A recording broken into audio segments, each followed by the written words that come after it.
Efesios capítulo 2, versículo 19, dice así. Así que ya no sois extranjeros ni advenedizos, sino conciudadanos de los santos y miembros de la familia de Dios, edificados sobre el fundamento de los apóstoles y profetas, siendo la principal piedra del ángulo Jesucristo mismo, en quien todo el cuerpo bien coordinado va creciendo para ser un templo santo en el Señor, en quien vosotros también sois juntamente edificados para morada de Dios en el Espíritu. Vamos a orar. Señor, bendiga por favor su palabra, bendiga esta iglesia, bendiga a cada persona que se acerca con temor y con temblor para escuchar su palabra. Quebrante el corazón endurecido, restaure la vida del caído, levántenos, Señor. Ayúdenos para que nosotros podamos vivir delante de usted de una manera santa y limpia, porque para eso usted nos ha limpiado, Señor. Para eso usted ha salvado, para que los hombres vivan para su gloria. Así que hoy queremos esforzarnos en hacerlo. Señor, ayúdenos a comprender el mensaje que usted tiene para nosotros. Se lo rogamos en el nombre de Jesús. Amén. En este pequeño pasaje que hemos leído, Pablo, ¿qué está diciéndole a los efesios? Pablo le está diciendo a los efesios que ellos ya han dejado de pertenecer llamémoslo así, a seres, a poblaciones extrañas, como gentiles que eran los efesios. Ustedes ya no pertenecen a pueblos ajenos, dice Pablo. Ustedes ahora pertenecen ¿a dónde? A la familia de Dios. ¿A qué familia pertenecemos nosotros? A la familia de Dios. Pero los que pertenecen a la familia de Dios, la iglesia tiene una responsabilidad y está en el versículo 20. Tiene que ser edificada. Diga conmigo, edificado. Edificado significa crecer, significa madurar, significa que nosotros vamos de un estado, llamémoslo así, de niñez espiritual a un estado de crecimiento espiritual. Pero este crecimiento, como dice el versículo 20, tiene que ser fijado sobre el fundamento de los apóstoles y profetas. Esta es una forma de referirse a la Biblia, porque la Biblia la escribieron en el Antiguo Testamento profetas, en el Nuevo Testamento apóstoles. El fundamento de nuestra Biblia, de nuestro crecimiento, el fundamento de la iglesia tiene que ser la palabra de Dios, ¿cierto? Pero la principal piedra del ángulo es Jesucristo. La piedra del ángulo era la primera piedra que se ponía en una construcción. Era la que marcaba la posición de todos los demás. La primera piedra es la más importante, la que si se trazaba bien, el resto del edificio crecía bien. Pero si esa primera piedra era mal puesta, el resto del edificio tenía el peligro de colapsar. No hay piedra más segura que nuestro Señor Jesucristo. Nosotros pudiésemos plantarnos en pensamientos de hombres, en tradiciones, todas esas cosas, hermano, no son piedras seguras. La única piedra verdadera en la cual debemos fundar el crecimiento de la iglesia es la palabra de Dios. Y ahí dice el versículo 21 que todo el cuerpo, el edificio va creciendo para ser el templo santo del Señor. Y el versículo 22 nos dice que está creciendo porque es la morada del Espíritu Santo. Así que, hermanos, la iglesia, luego de encontrar la luz, ¿qué tiene que hacer? Crecer. Tiene que crecer. La semana pasada nosotros aprendimos cómo Dios hizo despegar el movimiento de la Reforma a través de Martín Lutero en Alemania. ¿Se acuerda? Martín Lutero había tenido una guerra frontal contra la iglesia romana por la verdad. Y a final de cuentas la iglesia, por la gracia de Dios, volvería a la Biblia, volvería a la palabra de Dios para establecer la palabra como el centro de su vida. Mientras que la iglesia de Roma, lo que hoy conocemos como la iglesia católica, permanecería en sus tradiciones, como lo es hasta el día de hoy. el movimiento reformador comenzó a ganar terreno por toda Europa.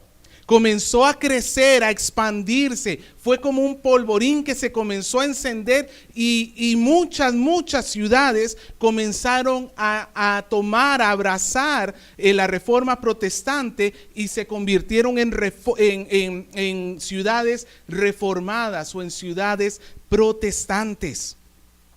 Este movimiento ganó muchísimos adeptos. Tal era así que en muchas ciudades se ponía un encabezado a la entrada de la ciudad que decía: después de las tinieblas, luz. No sé si usted lo ha leído, nosotros lo utilizamos en la decoración de la iglesia, en el fondo de pantalla de la computadora.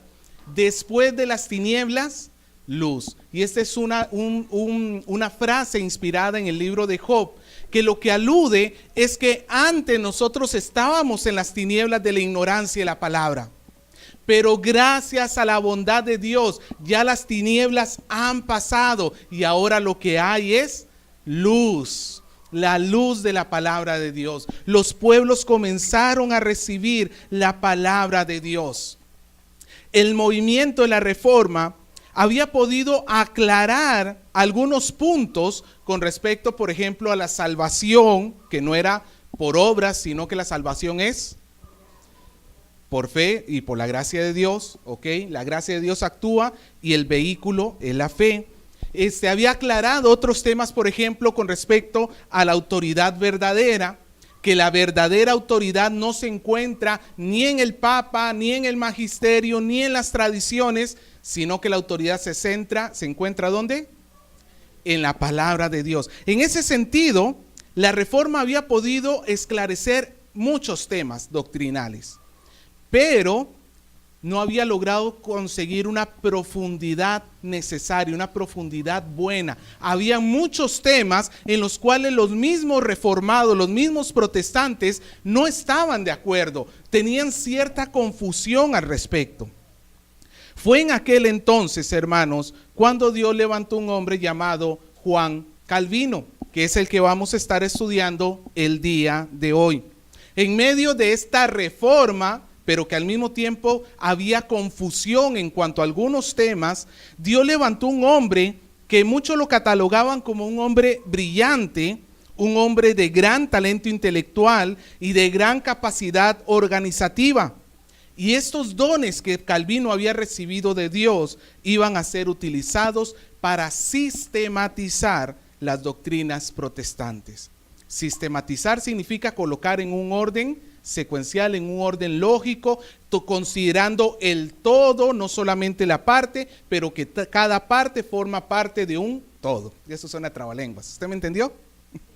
En otras palabras, una teología lo más completa que se pudiese. Lutero, y aquí quiero explicarles a través de un pequeño gráfico. Así era la iglesia hasta ese momento, llena de tradiciones, de ritos, de supersticiones. Lutero sería como una retroexcavadora que limpiaría el terreno de Dios. Así que pasemos la excavadora. Calvino, por otro lado, si Lutero sería una retroexcavadora que limpió el terreno, Calvino vendría siendo una grúa que Dios utilizó para que su iglesia fuese edificada. Así que hoy vamos a hablar sobre Juan Calvino. Quiero comenzar aclarando una cosa. Nosotros como iglesia no somos calvinistas, no somos luteranos en sí mismos. Hay iglesias que son seguidores directos de Calvino, seguidores directos de Lutero. Nosotros no lo somos, pero reconocemos que en muchas cosas Calvino habló la verdad bíblica. Nosotros vamos tras la verdad, no tras Calvino. En aquellas cosas que Calvino haya expresado la verdad bíblica, en esas cosas concordamos y muchas de ellas las vamos a hablar el día de hoy. ¿Ok? Bien. Calvino, ahí usted tiene imágenes que se han hecho siempre de él. Calvino nació en Francia en 1509, él era francés. Para 1509, Lutero ya se encontraba haciendo sus primeras conferencias en la catedral de Wittenberg, en la universidad, de Wittenberg. Calvino era de clase media, él era maestro de artes y se dedicaba a la jurisprudencia. Él era humanista, o sea, un hombre de letras y fiel creyente que a través de la educación el hombre iba a poder desarrollarse. Él era conocedor de las noticias, de las doctrinas, de Wycliffe. Él conocía las doctrinas de Hus, se acuerda que hemos estudiado Wycliffe y a Hus. También conocía las doctrinas de Lutero, pero él se calificaba como obstinadamente atado a las supersticiones del papado. En otras palabras, él era seguidor del Papa al 100%. No se sabe mucho de la conversión de Calvino, pero se sabe que en 1539 él abandonó la iglesia romana, la iglesia católica, para abrazar la causa protestante. Aunque esto significó ser exiliado a una ciudad llamada Basilea, porque el rey francés de ese momento, Francisco I, había comenzado una persecución contra los cristianos, contra los protestantes. Hermano, una cosa es ser cristiano en tiempos de paz, como estamos ahora. Otra cosa es que te digan, si te haces cristiano, te mato. Y aún así hacerlo. En medio de las persecuciones, Dios siempre ha purificado a su iglesia. Aún las pruebas, las persecuciones a muerte forman parte del plan y el propósito y están dentro de la soberanía de Dios porque Dios está purificando su iglesia. Amén. Calvino no pretendía formar parte del círculo de los reformadores. Calvino no veía en sí mismo que él tenía dones para ser un caudillo como Lutero o un pastor. Calvino no se veía así. Lo de Calvino era el estudio. Él, por decirlo así, era un ratón de biblioteca. ¿Has escuchado esa expresión? Él era una persona de libros, a él le encantaba estudiar y le encantaba meterse a leer y lo que él pensaba, como él podía ayudar a la reforma, era a escribir tratados que ayudaran a esclarecer doctrinas que para entonces, como estamos diciendo, no eran muy claras. Doctrinas, por ejemplo, como la Trinidad, doctrinas como la encarnación del Hijo, etcétera, etcétera. Entonces Calvino, para 1536, escribió un pequeño manual que se llamaba Institución de la Religión Cristiana. Este pequeño manual poco a poco fue evolucionando. Calvino fue haciéndolo crecer por medio de más escritos hasta que casi 30 años después terminó de ser un pequeño manual. Poco a poco fue creciendo hasta que en la última de las ediciones conformaban 4 libros diferentes. Estos 4 libros era la obra cumbre de la teología sistemática protestante de aquel tiempo y también se consideraba una obra maestra de la literatura francesa. Como lo es hoy el Quijote de la Mancha. ¿Usted ha leído el Quijote? Algo, en algún lugar de la Mancha cuyo nombre no quiero acordarme y ahí yo no pasé. A como nosotros consideramos el Quijote de la Mancha una obra maestra de la literatura española, así el libro de Calvino fue considerado una obra maestra de la literatura francesa. El sueño de Calvino, hermanos, era viajar a una ciudad llamada Estrasburgo. ¿Por qué? Porque Estrasburgo era una ciudad protestante ya consumada. Era un lugar donde los protestantes eran la gran mayoría, no habían persecuciones, no habían problemas en el tipo de religioso, llamémoslo así, y proporcionaba un ambiente ideal para que Calvino creciera como escritor. Así que Calvino iba para Estrasburgo, pero el camino a Estrasburgo estaba cerrado y tuvo que tomar una desviación que lo hizo pasar por una ciudad llamada Ginebra. Ginebra, a diferencia de Estrasburgo, era también una ciudad protestante, pero todavía no había crecido mucho el movimiento. Todavía estábamos, llamémoslo así, estaba en pañales o estaba en una niñez. No había desarrollado mucho. Las oposiciones dentro de Ginebra eran muy, muy grandes. Así que Calvino pensó, paso por Ginebra, me quedo un día lo más y continúo mi camino. El líder de la reforma de Ginebra se llamaba Guillermo Farel. Y cuando Guillermo Farel escuchó que el escritor de la institución de la religión cristiana estaba en Ginebra, Juan Calvino, entonces fue a buscarlo y a pedirle que se quedara en Ginebra para que ayudara a que el movimiento creciera. A lo que Calvino, ¿sabe qué dijo? No, no, yo voy para Estrasburgo. Y Farel estuvo insistiéndole y Calvino le decía, no, no, no. Pero es que mira que tenés, no, no, no. Hasta que en un momento Farel le dijo así a Calvino, Dios maldiga tu descanso y la tranquilidad que buscas para estudiar, si ante una necesidad tan grande te retiras y te niegas a prestar socorro y ayuda. En otras palabras le estaba diciendo, Calvino, tú no vas a poder descansar tranquilo, no vas a tener paz porque estás ignorando a tu prójimo que está con necesidad. Te necesitamos en este lugar, te necesitamos aquí y tú pones oídos sordos a nuestro clamor, que el Señor no te dé paz. Dice Calvino que esas palabras le horrorizaron. Dice que le espantaron y le llenaron de quebranto. Se dio cuenta que sí, estaba teniendo la ciudad una gran necesidad. Y Calvino dejó de lado sus planes para convertirse en colaborador de Farel. Hermanos, a veces nosotros necesitamos ver más nuestro entorno y menos nuestros propios proyectos. Muchas veces la voluntad de Dios no es la misma que nuestra propia voluntad. Tus planes no siempre son los planes de Dios.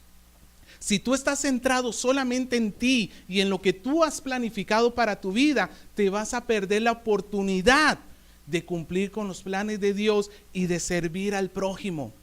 Ojalá y Dios permita que, yo prefiero que me digan esta casi maldición, pero quedarme dentro de la voluntad de Dios, a que simplemente yo pase de largo y deje de cumplir con lo que Dios quiere que yo haga. ¿Me dejo entender, hermanos? Hacer la voluntad de Dios es lo primero que tenemos que hacer, o hacer nuestros planes. ¿Qué es lo que tiene prioridad? Es la voluntad de nuestro Dios. Calvino entonces se quedó con Farel. Vaya forma de persuadirlo, exactamente. Pero Calvino quería quedarse como el segundo a bordo. El que iba a estar en el escenario iba a ser Farel. Calvino iba a estar en el backstage, ¿cómo es que se llama? Tras bambalinas, ¿no es cierto? Atrás de todo. Aunque por el mismo carácter de Calvino, por los dones que él tenía, no pasó mucho tiempo para que Calvino se volviera la figura central de la reforma en Ginebra. ¿Y qué más quería Farel? Eso era lo que en realidad él quería. Farel, con todo gusto, pasó a ser su colaborador. Farel en ese sentido nos dio mucho ejemplo de no tener celos. Lo más importante era la reforma protestante, no el ministerio de Farel. Él prefirió dar un paso al costado para que otro mejor preparado dirigiera. Y eso es de admirar. Calvino entonces básicamente comenzó a tomar la autoridad dentro de Ginebra. ¿Y sabe lo primero que comenzó a hacer Calvino? Comenzó a exigirle a todos los habitantes de Ginebra que tenían que vivir un cristianismo verdadero. Hermanos, ¿eso es bíblico o no es bíblico?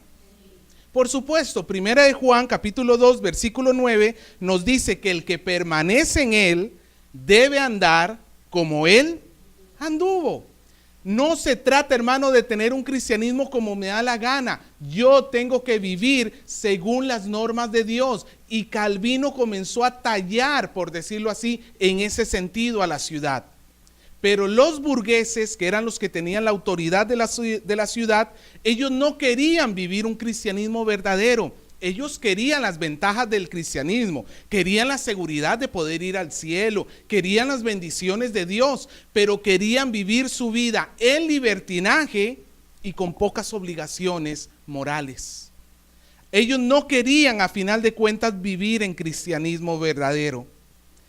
Así que los burgueses comenzaron a incomodarse con Calvino. Y una táctica que desde siempre ha existido, lo que hicieron los burgueses para deshacerse de Calvino, fue comenzar a hacer un chisme de Calvino por toda la ciudad. Empezaron a regar chismes sobre Calvino a tal punto que Calvino fue echado de Ginebra a causa de estos chismes. Bueno, eso sucedió en 1538. Parece que a Calvino no le preocupó mucho, porque ¿a dónde quería ir Calvino en un inicio? A Estrasburgo, ¿se acuerda? Pues dijo, Dios me ha abierto la puerta, me voy para Estrasburgo. Y se fue. Allá en Estrasburgo conoció a Idelette de Bouré, mi esposa lo pronuncia mejor que yo, quien fue su esposa, era una viuda de la ciudad y la conoció y se casó con ella. En Estrasburgo también pastoreó a un grupo de exiliados y Calvino dice que sus 3 años en Estrasburgo fueron los 3 años más felices de toda su vida. Pero al mismo tiempo reconoce que él sentía una gran carga y gran preocupación por Ginebra. Las palabras de Farel de verdad que habían calado en el corazón de este hombre. Él había comenzado a amar a Ginebra y sabía que en manos de los burgueses la ciudad no iba a estar bien. 3 años después, en 1541, las cosas cambiaron en Ginebra.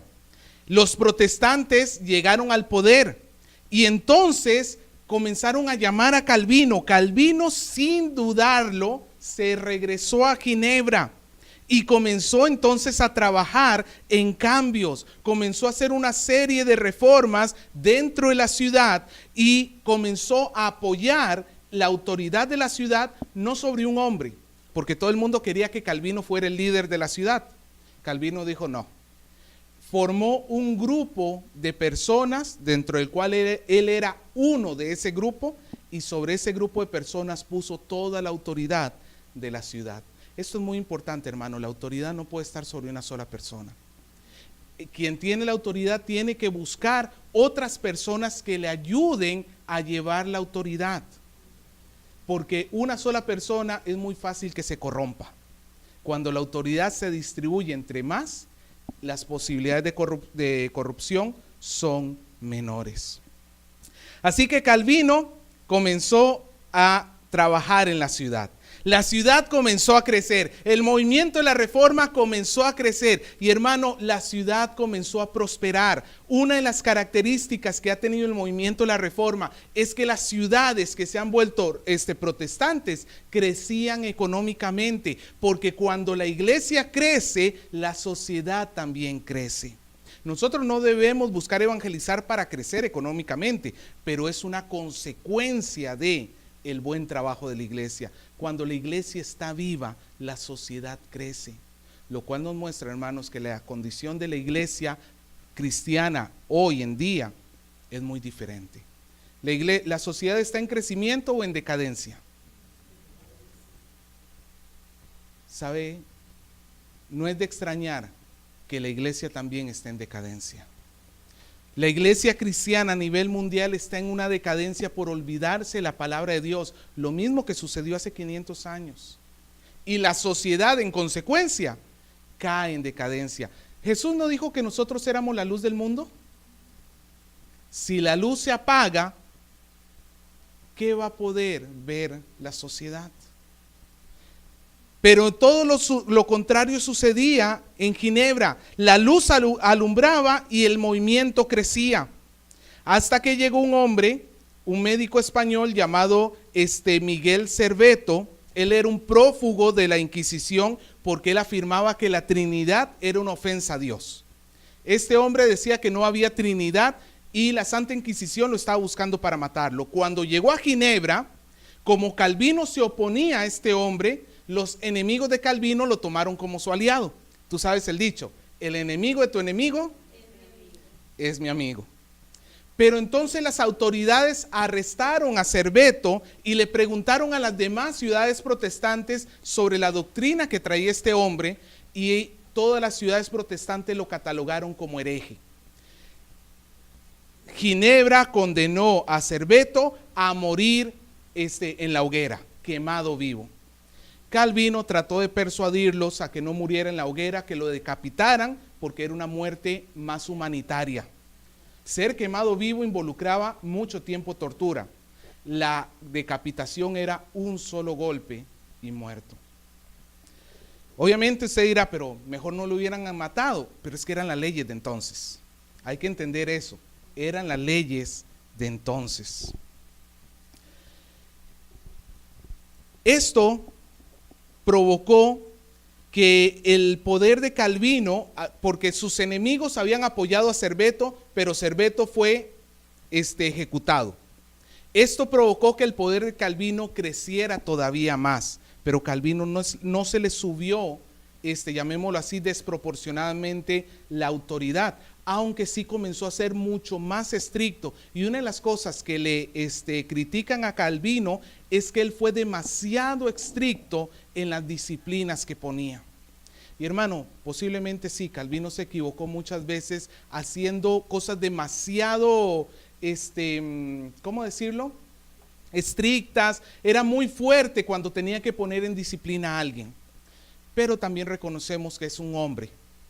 Y el hombre se equivoca. Nosotros no promulgamos la infalibilidad de los reformadores.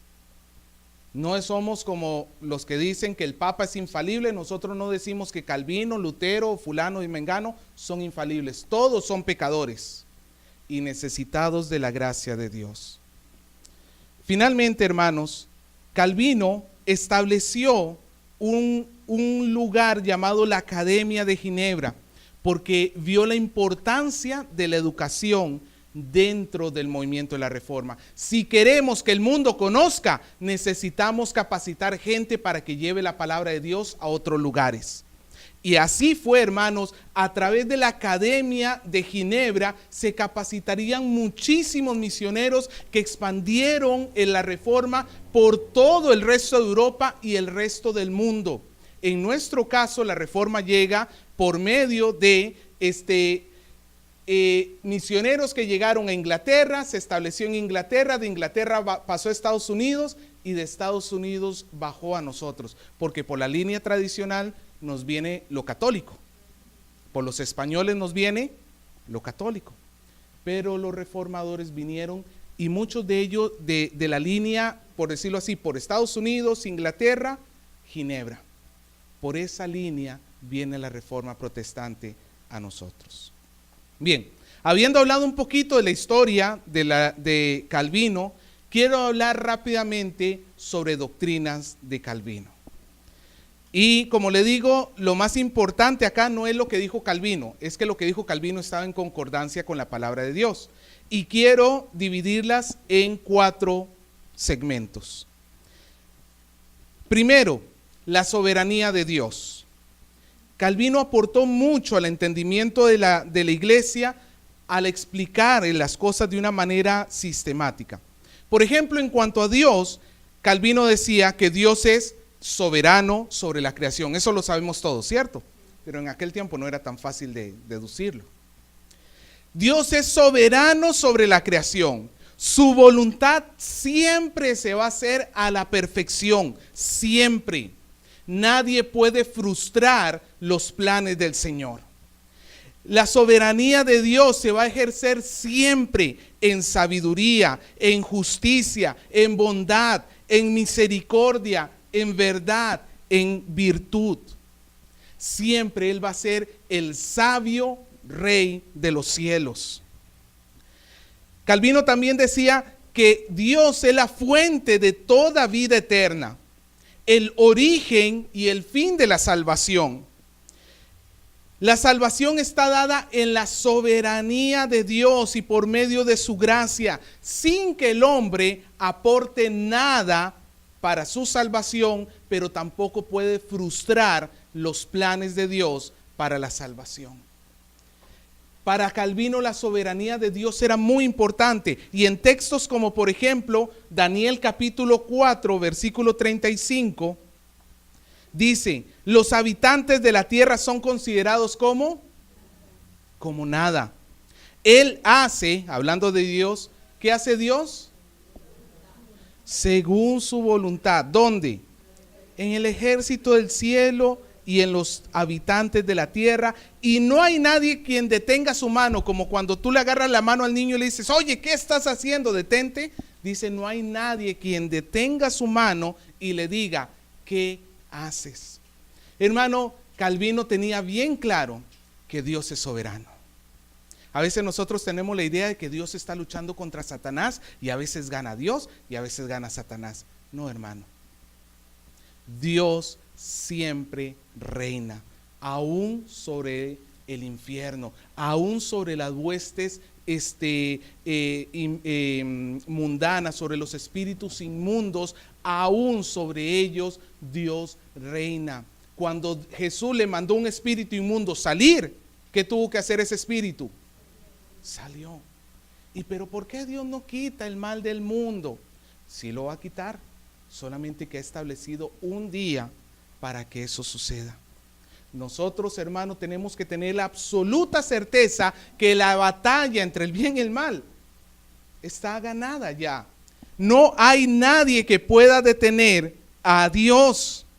También Calvino decía que Dios es juez justo, que Él va a castigar con severidad a todo aquel que se aparta de los preceptos del Señor, a todo aquel que no se somete a la voluntad de Dios o no actúa para su gloria. Pero también Él es misericordioso y manso y recibe con bondad a aquellos que se acercan a Él buscando el perdón de sus pecados y su ayuda. Ahí tiene, por ejemplo, Romanos capítulo 2, versículo del 6 al 8, que nos dice que Dios pagará a cada uno conforme a sus obras. Vida eterna a los que perseverando en hacer el bien buscan gloria y honra e inmortalidad, pero ira y enojo a los que son contenciosos y no obedecen a la verdad, sino que obedecen a la injusticia. Dios es un juez justo. Y esto, decía Calvino, esto tiene que ser un gran consuelo para la iglesia. La soberanía de Dios es un gran consuelo para la iglesia, porque significa que no importa si yo estoy atravesando por pruebas, ¿quién tiene control de todo? Dios. No importa, hermanos, si la tormenta está fuerte, no importa si el barco se está por hundirse, Dios está en control de todas las cosas. Y también, si yo he sido perdonado por Dios, no tengo por qué temer la condenación que me pueda hacer el mundo. A los que están en Cristo no hay ninguna condenación para ellos. Si Dios los ha declarado justos, así armen chismes de ti, hermano. Así comiencen a difamarte, comiencen a decir toda mentira contra ti. ¿Tú tienes que temer? No, porque el Dios soberano te ha visto, te ha salvado, te ha redimido.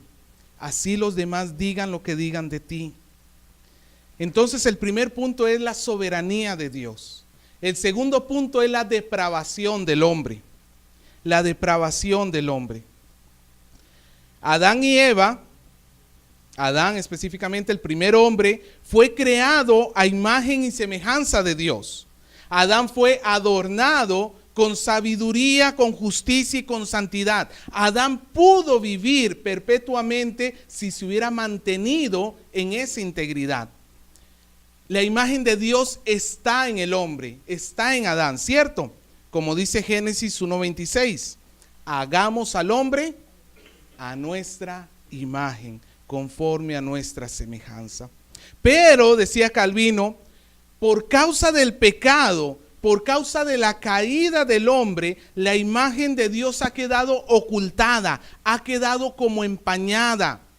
Está, pero no está en su resplandor, no está como Dios la había hecho. El hombre se alejó de Dios, fue despojado de todos sus dones divinos de gracia. Ya no es un ser virtuoso, es un ser muerto en delitos y en pecado. Todo hombre recibe recibe esta condición caída. Todo hombre es entonces ignorante y desconocedor de Dios. Es perverso por naturaleza, es corrompido y es desprovisto de todo bien. Y esto, hermanos, basta para ver a un niñito pequeñito. Antes de que un niño tenga conciencia del bien y el mal, ¿hace todas las cosas solamente buenas? ¿Usted ha visto a un niño renegando? ¿A un niño queriéndole pegar a su mamá? Son evidencias de que la situación del hombre, no es que el hombre es bueno que hace algunas veces cosas malas. No, el hombre es malo que en algunas veces hace cosas que podemos llamar buenas. Aunque en sí mismo, hermano, estando en el mundo, ninguna acción es buena. ¿Sabe por qué? Porque ninguna acción se hace para la gloria de Dios. Si tú no haces algo para la gloria de Dios, ya eso en sí mismo, así sea algo que tú consideres muy bueno, ya no es algo agradable a los ojos de Dios. Por tanto, todas tus buenas acciones que hiciste antes de conocer a Cristo, por eso es que en Isaías se nos dice que eran trapos de inmundicia delante de Dios. Como no son hechas para la gloria de Dios, no se pueden considerar buenas en sí mismo. 1 Corintios 15, 22 nos dice que todos en Adán han muerto. Todos. Y esa es una llamada de alerta para los papás. Tu hijito, así lindito y bonito como lo ves, ¿cómo es su naturaleza? Está caída, él está muerto en delitos y pecados. Por eso es que la labor evangelística comienza en tu casa. Tú eres instrumento evangelístico para llevar a tu hijo a Cristo. No pienses, ay, mijito, qué bonito. Voy a esperar a que tenga 18 años para que recién conozca. No, instrúyelo desde hoy. Romanos capítulo 3, versículo 10 nos dice, como está escrito, no hay justo, ni aún uno. No hay quien entienda, no hay quien busque a Dios. Todos se desviaron, a una se hicieron inútiles. No hay quien haga lo bueno, ni siquiera. ¿Cómo es la condición del hombre, hermano? Es caída. El corazón del hombre está inclinado hacia el mal y por tanto está expuesto al juicio de Dios. El hombre puede llegar a conocer el pecado por medio de su conciencia. Todo ser tiene una conciencia, todo ser humano tiene una conciencia que nos dice que hay cosas que son buenas y hay cosas que son malas. Pero esa conciencia está afectada por el pecado y algunas veces validamos lo bueno y negamos validamos lo malo y negamos lo bueno. ¿Cierto? Por tanto, decía Calvino, es necesario que Dios diese una ley. La ley Dios no la dio para que nosotros fuésemos salvos al obedecerla, porque es imposible. Nadie puede obedecer la ley a perfección. Santiago dice que si tú violas un pequeño punto, violas toda la ley.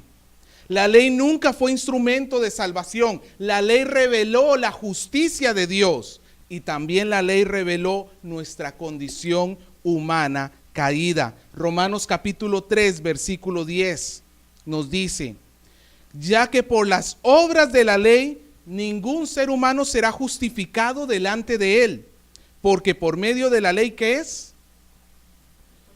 El conocimiento del pecado. ¿Para qué Dios dio la ley? ¿Para que seas salvo obedeciéndola? No se puede. Dios dio la ley para que tú compares tu vida contra esa ley y te des cuenta que todo lo que haces, has hecho cosas que van en contra de la palabra de Dios y por tanto tú no eres salvo, tú no eres una persona justa y recta. Dios no tiene agrado de ti porque has violado la ley de Dios. La ley, dice Gálatas, que es un ayo para llevarnos a Cristo. En la ley nosotros debimos haber visto a Dios, el Padre, el Señor, el Creador de todas las cosas. ¿Cuál es el mandamiento más grande que tenemos? Amar a Dios con todo el corazón, con todo el alma y con todas las fuerzas. Ese solo mandamiento. ¿Cuántos los hemos violado? No hay ser humano que lo haya cumplido. Como decía un pastor, ni por un segundo. Siempre nuestra naturaleza está inclinada hacia el mal.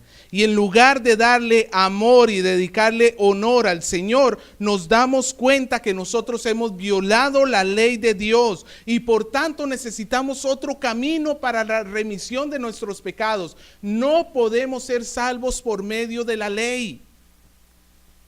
Pero también la palabra de Dios nos enseña que entonces Dios abrió el camino a la salvación. ¿Cuál es ese camino a la salvación? Es nuestro Señor Jesucristo. Juan 14:6, Jesús dijo: yo soy el camino, la verdad y la vida. Nadie viene al Padre. Hermano, Dios nunca esperó que tú fueras salvo por obedecer la ley. La ley para lo único que sirve es para que te reconozcas tu pecado y tu maldad y que desesperadamente rindas tu vida al Salvador. Pero el único camino para entrar al cielo es nuestro Señor Jesucristo, que eso nos lleva al tercer punto, la redención de Jesús. Ya vimos la soberanía de Dios, ya vimos la depravación del hombre y ahora vamos a ver la redención de Jesús. La soberanía de Dios, la depravación del hombre y ahora la redención de Jesús. Jesús, decía Calvino, con su muerte pagó por nuestros pecados. Él pagó la deuda que teníamos con Dios. La ira de Dios la aplacó. Él nos redimió. Él llevó sobre su cuerpo el pecado que nosotros merecíamos. La salvación entonces depende completa y únicamente en la iniciativa divina y en la obra del Espíritu Santo. Él actúa como, cuando y donde Él quiere para que haya arrepentimiento. Juan 6:37 dice: todo el que el Padre me da, vendrá a mí, y el que a mí viene, no le echo fuera. Antes de que tú vinieras a Cristo, ¿qué hizo Dios? Te dio a Jesús. Todo el que el Padre me da, dijo Jesús, vendrá a mí. Significa que antes que yo conozca a Dios, antes que yo conozca a Jesús, antes de que yo sea salvo, el Padre me entregó a mí al Hijo. ¿Cuándo? En la eternidad pasada. Dice que nosotros hemos sido llamados antes de la fundación del mundo. Nosotros hemos sido llamados por Dios antes de la fundación del mundo. Jesús es el que cambia la condición de depravación del hombre y la transforma en una nueva naturaleza. Jesús es el que le da un nuevo corazón a los hombres y es el que le da la capacidad de cumplir ahora sí con la voluntad de Dios. La ley de Dios no queda deshecha. La ley de Dios ahora queda para los cristianos para que la puedan cumplir, no para salvación, sino porque ahora sí lo pueden hacer. En Efesios capítulo 2, versículo 1 nos dice que Dios nos dio vida cuando nosotros estábamos muertos en delitos y en pecados. Hermano, los que están en Cristo ahora tienen vida. ¿Y sabe qué involucra esa vida? Obediencia a Dios. Antes no teníamos vida, no había obediencia. Ahora tenemos vida y por tanto ahora podemos ser obedientes. Por eso es que una forma de saber si yo soy salvo es ver mi vida de obediencia a Dios. Si yo vivo en el pecado y me sigo revolcando en el pecado y no me importa el pecado, es mentira que soy salvo. Pastor, pero me bauticé. Es mentira que eres salvo. Pero yo estoy sirviendo. Es mentira. Lo que caracteriza una vida cristiana es la obediencia. No es perfecta. No es perfecta. No significa que nunca vas a fallar. Pero sí que hay un esfuerzo constante en tu corazón por obedecer a Dios. Y cuando fallas, rápidamente le pides perdón a Dios y tratas de evitar la caída. ¿Me dejo entender? Calvino decía que la salvación se apropia solamente por la fe. La fe es la unión vital entre Cristo y el creyente. Efesios 2 del 8 al 9 nos dice: que somos salvos por la gracia, por medio de la fe. Oh, sí se puso. Calvino rechazó el purgatorio y afirmó que nada más había dicha eterna o condenación eterna. La salvación, decía Calvino, depende únicamente de la elección divina. Las razones de esta elección están ocultas en la voluntad inescrutable de Dios. En otras palabras, hermano, y aquí es un punto que es bastante delicado y que algunos pueden encontrar choque según la formación cristiana que han tenido anteriormente. Porque hay dos posiciones en la iglesia. La primera posición es que Dios tiene que salvar a todos los hombres, pero que solamente los que responden con fe son salvos. El plan de Dios es salvarlos a todos, pero solamente aquellos que responden con fe llegan a ser salvos. Esa es una posición que se llama arminianismo. La otra posición es la posición que se le llama calvinismo, porque es la que profesaba Calvino. Que Dios desde la eternidad, antes de crear el mundo, antes siquiera que tú existieras, eligió a los hombres. Unos serán salvos y otros no serán salvos. Y yo sé, hermano, que esto rompe la cabeza y más de alguno dirá, pero eso no es injusto. ¿Cómo Dios va a elegir a unos sí y a otros no? Un pastor esta semana dijo un ejemplo que me pareció genial. Él me decía, imaginémonos que estamos el grupo de personas acá y yo saco 5 billetes de 100 soles y le digo, toma Betty, toma Isabel, toma Esperanza, toma Araceli y toma Oscar. Los que no recibieron, ¿me pueden catalogar de injusto? La pregunta es, ¿sería injusto si yo tuviera una deuda con todos?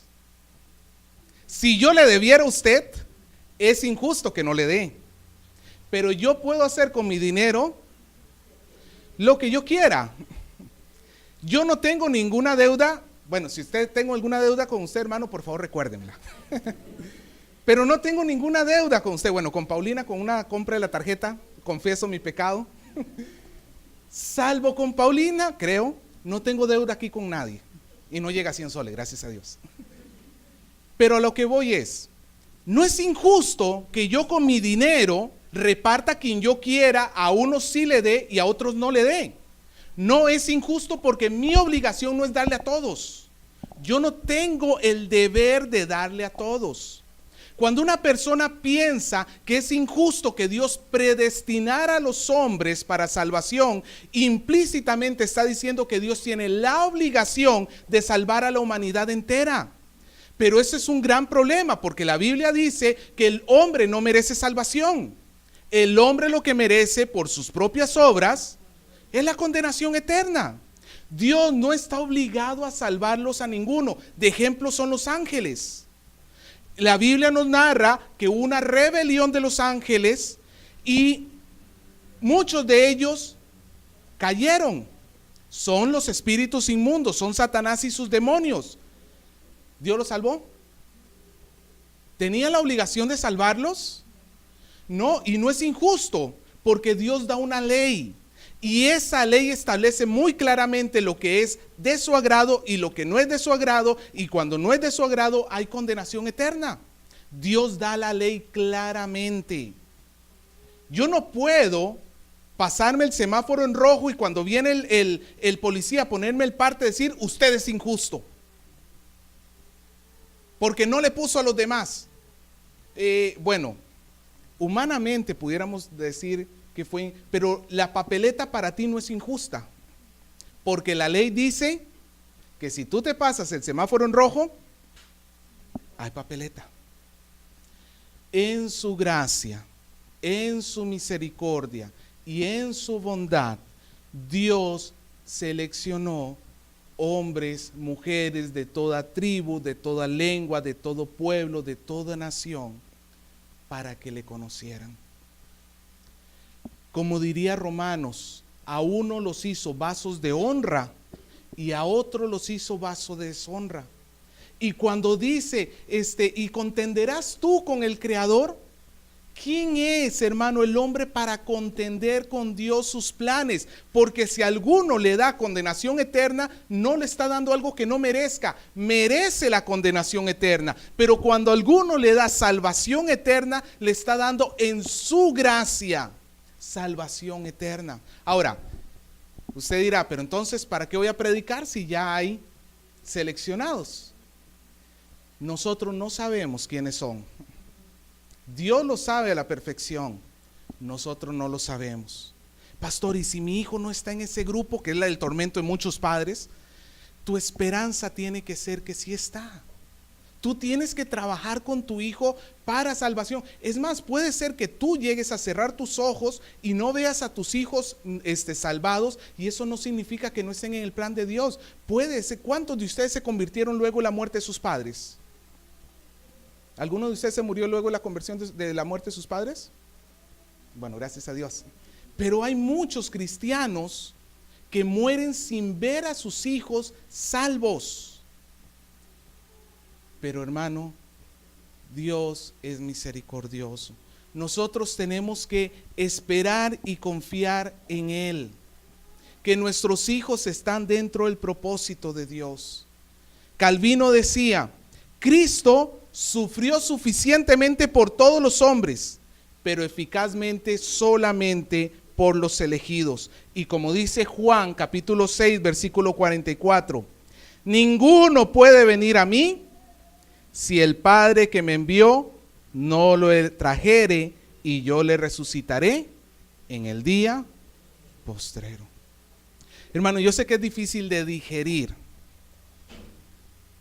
pero nosotros nos tiene que llevar esto. En realidad es un instrumento de consuelo más que de miedo. Si tú estás aquí sentado, ¿qué Dios espera de ti? Pastor, ¿yo estaré en Cristo? ¿O yo seré dentro del grupo de los seleccionados? Déjame decirte que si tú estás teniendo una batalla constante con tu carne porque no quieres pecar, así alguna vez estés tropezando, pero es un buen síntoma. Tienes que esforzarte por dejar de tropezar, ciertamente. Pero si tú no estuvieras en Cristo, posiblemente ni te interesaría tu pecado. Mira el caso de Pablo. ¿Quién era Pablo antes de ser Pablo? Saulo de Tarso, asesino de la iglesia, perseguidor en nombre de Dios. Fariseo de fariseos. ¿Quién daba un centavo por Pablo en la iglesia? Es más, si el pastor te quería disciplinar, te mandaba a evangelizar a Pablo. No, ahora, broma. Pero en la gracia y en la misericordia de Dios, Él puede transformar el corazón de los más duros al corazón más blando. Nosotros no tenemos que decir este sí, este no, según lo que ven nuestros ojos, porque Dios no ve lo que ven los ojos. Dios mira el corazón. No hay ser tan duro en este planeta que Dios no pueda transformar. Nosotros tenemos que hacer nuestra parte evangelizando. Y el cuarto punto, hermanos, ya hemos hablado de la soberanía de Dios, de la depravación del hombre, de la redención de Cristo, y en último lugar, la vida del creyente. Calvino decía, el resultado de la salvación es la justicia, donde las buenas obras y una vida de santidad son evidencia de haber sido elegidos para salvación. En otras palabras, toda persona salva luego va a ser acompañado de buenas obras. La vida de justicia, una vida de obediencia es la característica de una persona salva. Como diría Santiago 2:17, la fe sin obras es muerta. Si tú dices creer en Dios, pero no vives en Dios, tu fe es muerta. Y esto es curioso porque muchos tenemos el concepto de que los calvinistas más bien son libertinos. Ellos dicen, como Dios ya me salvó, puedo vivir mi vida como me da la gana porque ya soy salvo y no voy a perder la salvación. Eso lamentablemente es un grupo que sí salió del grupo de los calvinistas, pero que se desvió de la verdad.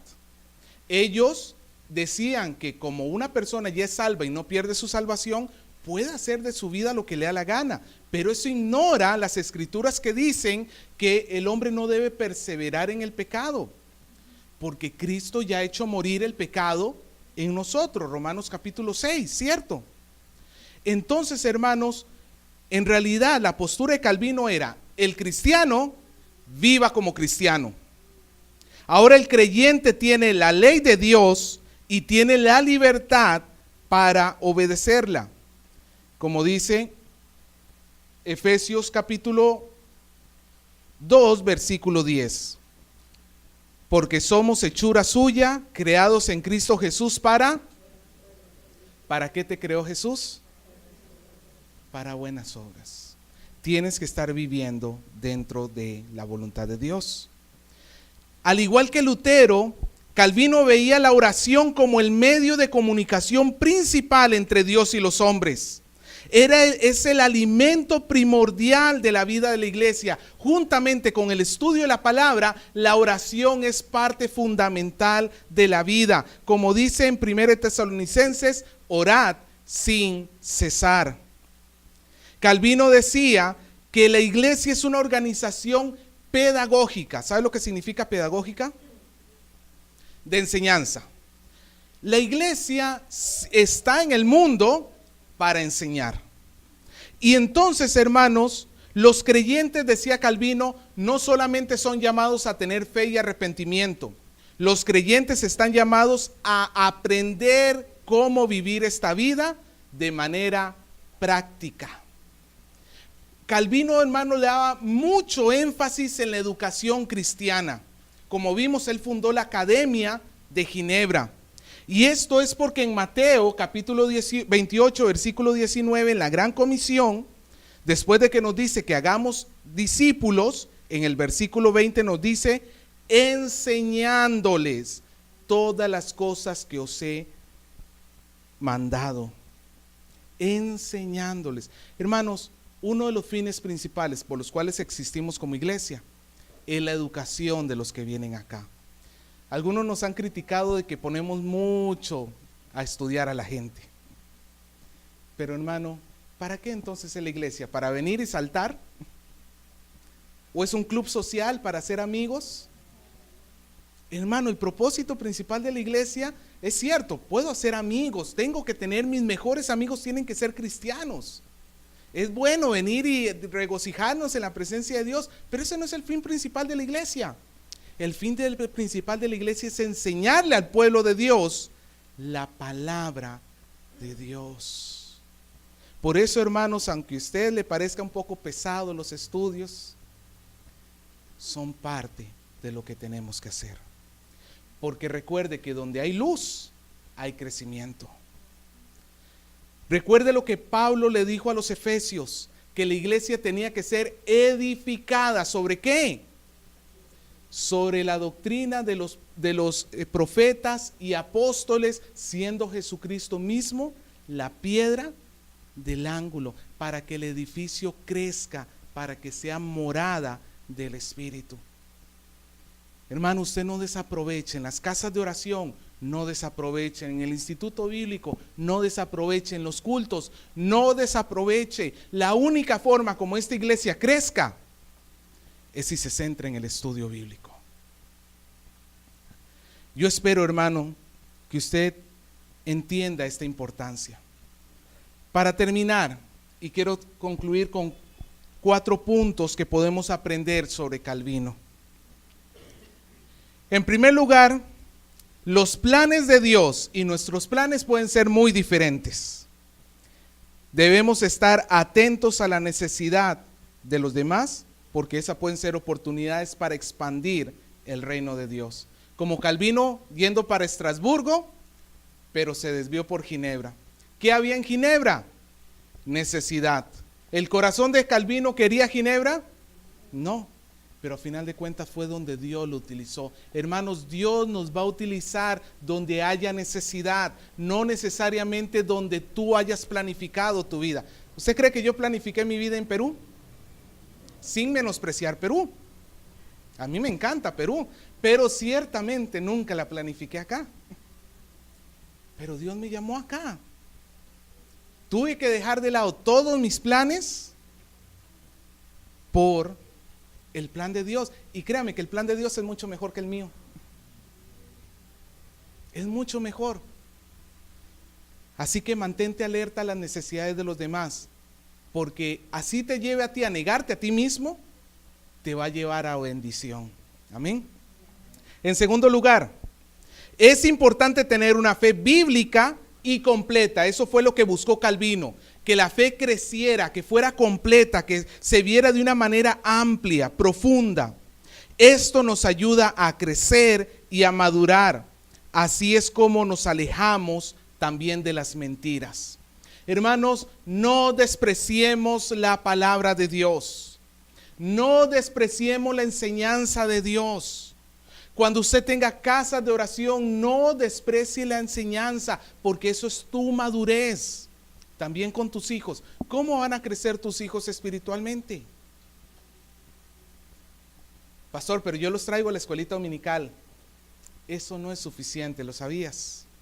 1 hora ahí arriba no es suficiente. Si tú no les hablas en tu casa, si tú no les enseñas todos los días, el mundo le está enseñando a ellos. Y por eso tenemos una iglesia que se parece más al mundo que a Cristo. En tercer lugar, la educación cristiana es fundamental para el desarrollo, para la transformación del creyente, de la iglesia, de la sociedad. Nada puede reemplazar la sabiduría de Dios. ¿Estamos llamados a crecer? Sí. Pero ¿cuál debe ser nuestro fundamento? La palabra. Nunca acepte otro fundamento que no sea la palabra de Dios. Y finalmente, debemos tener amor por la comunidad donde Dios nos ha establecido.